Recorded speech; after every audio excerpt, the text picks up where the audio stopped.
You're listening to Channel Kindness Radio. Hi, my name's Annie. I take the pronouns she, her, hers. I am the communications intern for Born This Way Foundation this summer. Again, really nice to meet you. Really happy to be doing this. Thank you so much for taking time out of your super busy schedule to chat with me today. Of course, my pleasure. Yeah, I would love to hear a little bit more about you before I jump right into these questions. If you want to introduce yourself, let's get acquainted. Perfect. I'm Kasondra Cohen-Herendorf, and I am the CEO of Herendorf Family Foundation, as well as the president and CEO of Face of Today Foundation. Nice. So with that, we could just jump right into it. You grew up your entire life around philanthropy, and you serve as the CEO of the Herendorf Family Foundation, a foundation your father started. And I wanted to know why continuing the tradition of philanthropy was so important to you. Well, I think that there's lots of different reasons of, why someone chooses the path of, giving back in different ways. And I think for me, I grew up being dyslexic. And so I was stigmatized in the sense of like, if you're dyslexic, you're slow or you're different or you're dumb.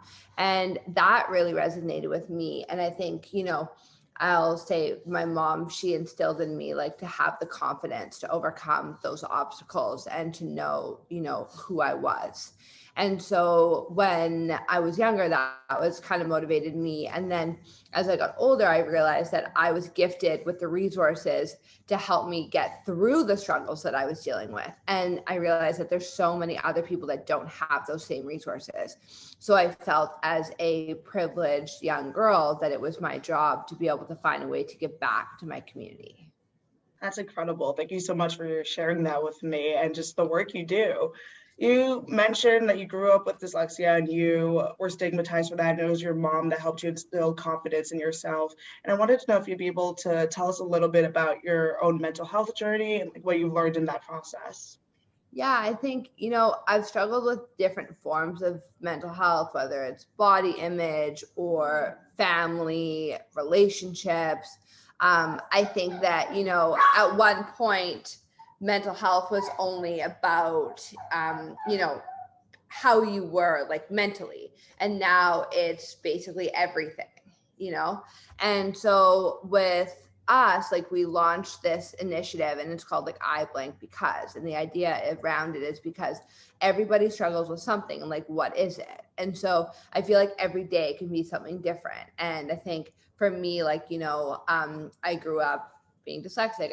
I was an only child and like, that was really great. But my parents were divorced. My dad lived in Chicago. My mom lived in Vancouver. And, going through the ups and downs of that, and then body image and struggling with what I needed to look like. And, I went through a period of my life where I was bulimic and like, that was really hard. And like, why was I doing that? And, a lot of the time it comes down to when my father passed away in 2014, I felt as though I had two roads to take. And one road was the high road of, I just want to create, this legacy for him and be the best version of myself. And what is that?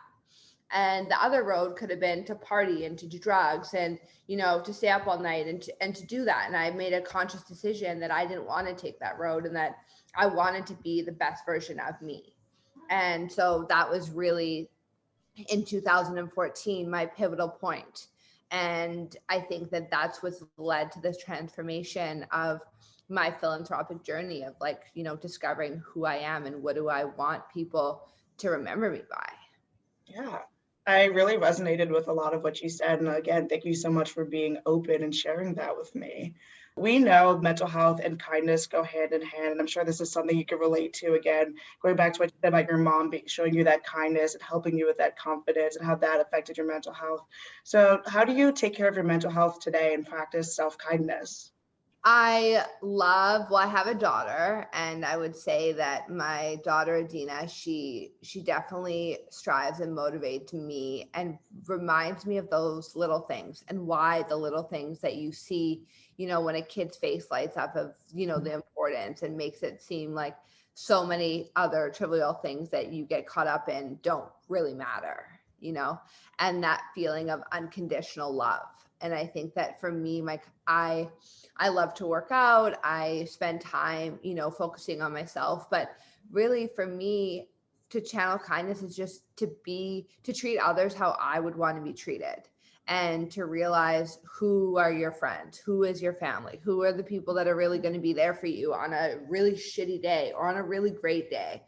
And, sometimes you realize that people want to be there for you when you're down because it makes them feel better about themselves, and I just always want to make sure that I'm genuine. And so for me, channeling kindness is about being true to myself and then being able to put that onto others, and that people know that whether it's the advice I'm giving them, it's advice I would take myself.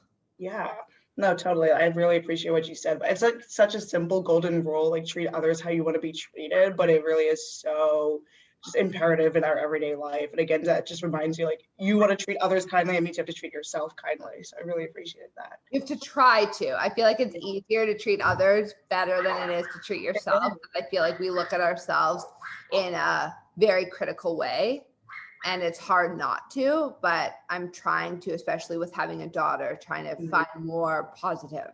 Yeah, 100%. We really are our own biggest critics, and it's so true. Like it can be easier to treat others with that kindness that we do deserve to treat ourselves with. So I appreciate you like saying that. It's like finding reason to be like, oh, you have a daughter. I need to show my daughter what it's like to treat myself with kindness so that she could grow up with those same ideals. So we talked a bit about your work with the Herendorf Family Foundation, but I want to hear a little bit more about Face of Today. What prompted you to start Face of Today? So Face of Today, I founded in 2009, and the idea behind it was to build the bridge between generations and to engage our generation into philanthropy. And so I found that, my mom would always say that she would love to go to an event, but she'd love to go with me. And I realized that how many other parents would want to take their children. So I started Face of Today to really build that bridge so that we could create something that would benefit youth, but that young people could feel like they could give back. Because I think that a lot of the time kids follow in their parents' footsteps of giving. And so if you give to the hospitals, your children will give to the hospitals. Like, we obviously take that level of direction from our parents and look to them for philanthropic guidance of what to do, how to impact. And so I wanted to create something where people could start to resonate with us and feel like they could help other people their age. Yeah. And so that really spiked that. And then in 2014, when my father passed, was when we shifted to mental health. You mentioned that Face of Today really wants to serve youth, and in 2014, you all shifted to focusing on mental health. I know you all offer services like therapy and mentoring, and I want to know why offering mental health services to youth is so important. I think, there's lots of different ways, I guess, to even answer that question, but I think through Face of Today, I wanted to make sure that we were able to be a resource center. So, we've built just for example, like a therapy fund. And so we put money into the fund so that kids that need access to it can have 12 sessions. So we give kids 12 sessions of therapy. And then if they need more, they can request to have more. But we do it based on 12 sessions so that way they can actually build a rapport with the therapist. And we make sure that the therapist actually, let's just say, for example, we work with a lot of Indigenous youth, right? And so we make sure that the therapist can actually resonate with the youth.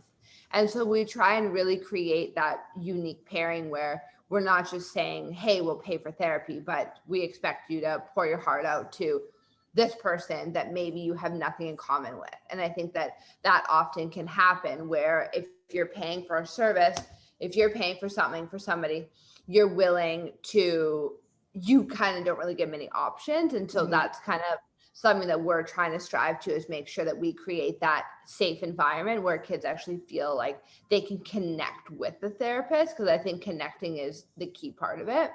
And then as well, we offer tutoring for our kids, because, you can provide all the scholarships in the world, but at the same time, if you don't provide access to help to the need that they really need, then good is the tuition, right? Yeah. And so I never want to set kids up for failure. I want to set kids up for success.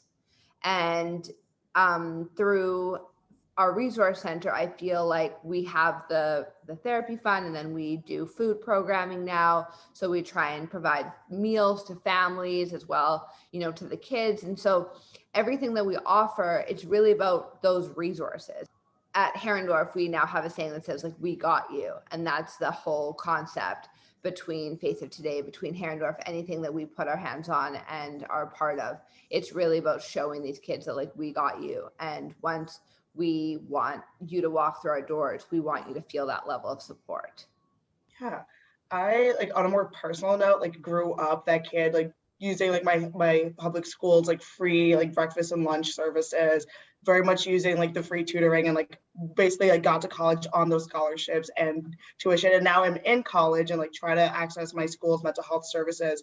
We barely get 6 free sessions with a therapist. Never somebody who I could relate to. So I love seeing that there's somebody out there just like not only just thinking of those things, like, oh, like let's offer free therapy, but taking it a step further, be like, let's give you therapy, like 12 full sessions, so you can actually build a rapport and get more if you need it. Somebody who relates to you on a cultural level. So I just love, like, as somebody who has like gone through those different things, hearing that, wow, there's somebody out there doing that work. That is so incredible. Like, I thank you for doing that. That is, well, thank you. It's really important to us, and we really just want to be that organization between Herrendorf and Face of Today, that like we're not just writing checks, right? That we know that, our heart is where our money is, essentially, and that, really showing that kids are not left behind and you're not just a number. But with that, this leads me to, perfectly to my next question. So what is something that Face of Today has accomplished that you're the most proud of? Building our resource center. Without our resource center, we would not be able to be helping the hundreds of kids that we are. And, I'm proud that we survived a pandemic. I'm so proud that we're still able to impact, whether it be virtual or in person, upwards of 200 kids a week. I think that we providing a safe space that other organizations can utilize to run their own programming out of is a huge shortage, especially in Vancouver. And so I'm really proud of creating this resource center for the youth, but also for our charity partners, because we've met some really incredible people, and without them, our resource center would not be what it is right now. So it really does take a village and a community to make something successful, because you just realize that everybody is a part of this journey. Yeah. So I want to talk a little bit more about just the youth and teens. You yourself, you embarked on your first philanthropic journey at 16 years old, which is incredible. And you helped so many youth who I'm sure would love to follow in your footsteps. So do you have any advice for teens and youth who want to give back but aren't really sure where to start? My biggest piece of advice is just to not be scared, and to not think that you have to have money to do it, because we see in the center all the time, kids taking on different initiatives to be able to create awareness, whether it's one of our youth that made, bath bombs and, wanted to start a business. It doesn't matter where you come from or who you are. It's about who you connect yourself with. And so just really being willing to take that risk and not worrying that, oh, I don't have money to give back. The best thing that you can give is your time. Yeah, totally. That's fantastic advice. And honestly, just so true. It really doesn't matter where you start, as long as you have the dream, and just put the time and effort into building that dream into a reality. Yeah. So we talked a little bit about kindness already and self-kindness, but I want to hear a little bit more about, what does kindness mean to you, and how do you practice it in your everyday life, especially for those around you? Just being the best version of myself and making sure that I am good, so that I can be good for my team, for my husband, for my family, for my child. I think kindness is how do we want to be portrayed, and really thinking before taking action onto things, and making sure that, I want people to know that everything that I do is genuine. So I'd say my strength and my weakness is that I wear my heart on my sleeve. And so I will give 100% until I get burned, And so I try to channel kindness by just being there for other people, and just, I think just trying to do good in the world, you know, and almost to a fault, because every day I have a new idea that my team has to get on the bandwagon with. And, you know, it's how can we help more? How can we do this? Or how can we give more resources? And so just, you know, showing kindness through trying to help others. Yeah, totally. Thank you so much. And this is my last question. So, with all the work that you do and the amount of time you spend with young people, I know you're definitely just a beacon of hope for other people. You give so much hope to people. And I'm wondering, what is giving you hope right now? The kids that we work with and my team and my family, because I feel like there's different facets of your life. There's your work life, there's your personal life, but then there's that overarching part where everything kind of comes together. And my team coming together the way that we have during the pandemic to be able to make sure that everything is still on track so that the kids can still get the resources that are needed really gives me so much hope, because if we can make it through this, we can make it through anything. And I think that goes with, you know, same with family life. It's the same thing, right? You're stuck with somebody more than the normal. And I think if you can make it through that, then there's, you know, a lot of glimpses of hope for everything, and just trying to be positive. 100%. Thank you so much, Kasondra, for taking the time to sit and chat with me today. I loved hearing about your story and all of the absolutely incredible and necessary work that you're doing with Herendorf Family Foundation and Face of Today. Like, truly, thank you so much. Thank you so much for taking the time to make this interview possible. You're listening to Channel Kindness Radio.